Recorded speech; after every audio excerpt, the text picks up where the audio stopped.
Hi, I'm Bob Woolverton. I'm with Pure Real Estate in Bellevue, Washington, but here on YouTube, I'm known as your Northwest Realty Advisor. Today, I want to talk about a very serious concern in real estate that most people don't understand, and it can cost you a lot of money by not understanding how this issue affects you, and that issue is dual agency. When we come back in 8 seconds, I'll explain what dual agency is and why it can cost you tens of thousands of dollars.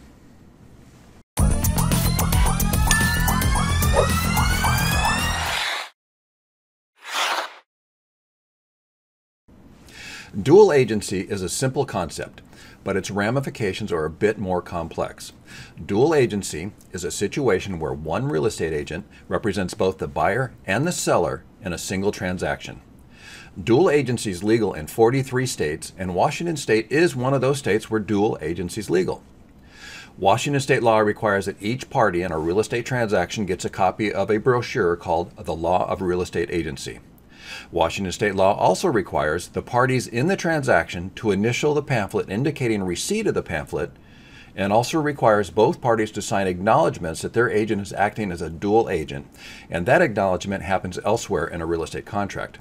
However, this pamphlet on the Law of Real Estate Agency that you get here in Washington State only defines what dual agency is. It does not explain the real-life ramifications to you as a party in the transaction. And in most cases, the real estate agent merely has the client initial the brochure, but does not explain the full impact of dual agency. Now, to give you some insight into the full impact of dual agency, in July of 2018, in the state of New York, there was a class action lawsuit filed regarding dual agency transactions. The lawsuit identified the lack of representation by the agent, and more specifically, the lack of disclosure in a dual agency transaction. The attorneys are arguing that the disclosure form does not and was not intended to relieve brokers of the common law duty to obtain informed consent through full disclosure of the implications of the proposed dual agency relationship. Rather, the form is the beginning of full disclosure and is not a substitution for the rigorous duties of full disclosure in the common law. That's exactly what I'm hoping to accomplish here with this video. That is to help you understand the full implications of dual agency, how it can cost you tens of thousands of dollars, and why I and most of my colleagues prefer to avoid dual agency transactions, primarily because we feel it's unethical.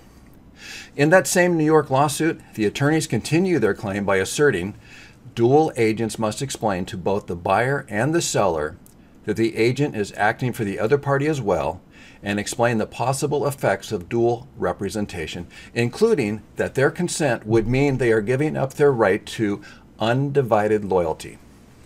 Now, when we talk about giving up your right to undivided loyalty, the legal counsel for the Arizona Association of Realtors stated this: a dual agent must not advocate or negotiate on behalf of either the buyer or the seller. Well, this statement by the Arizona attorney resulted in a follow-up question for clarification, and that question was, may a dual agent aggressively work to secure the best possible price for one party? And the answer was no. A dual agent can do nothing to advance the interest of one party over the other. So what does this mean to you as a party in a dual agency real estate transaction? Let's say the dual agent has a listing where the seller has their home listed for $550,000, but is willing to accept $500,000 as their bottom line.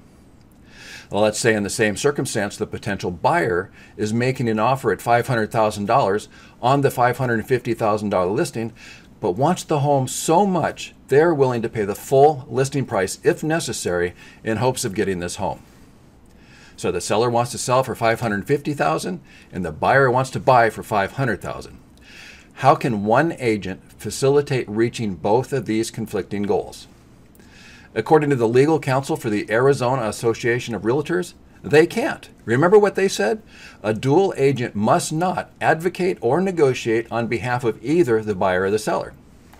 Even the Washington State pamphlet on the Law of Real Estate Agency says the dual agent must take no action that is adverse or detrimental to either party's interest in a transaction. So obviously, if the dual agent were to negotiate a lower selling price, that would be detrimental to the seller.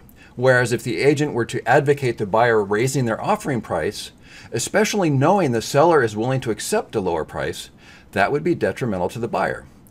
One agent cannot get the most money for the seller and save the buyer the most money in the same transaction. It's impossible. Now, why would a real estate agent enter into a dual agency transaction? Because they are getting the commission as both the seller's agent and the buyer's agent, essentially doubling their payday. So what I've seen, even as recently as a few months ago, is a listing agent entering into a dual agency transaction by enticing the potential buyer by saying, because the agent was getting both commissions, they are willing to credit $3,000 of their commission to the buyer.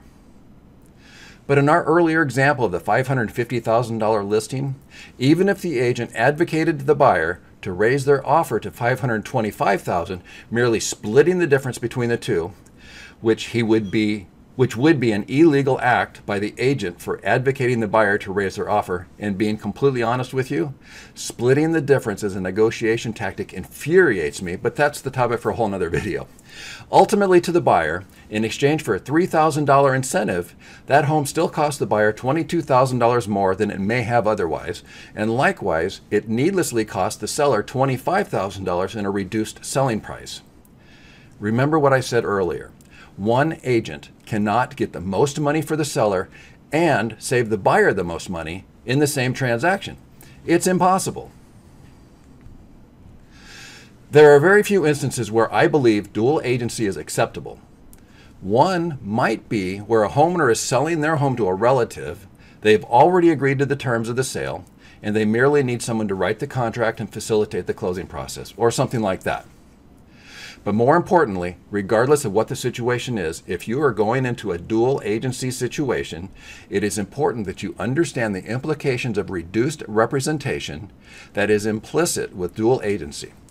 Like the New York attorneys are asserting, merely having someone initial their receipt of a pamphlet does not fully disclose the impacts of dual agency on you and your money.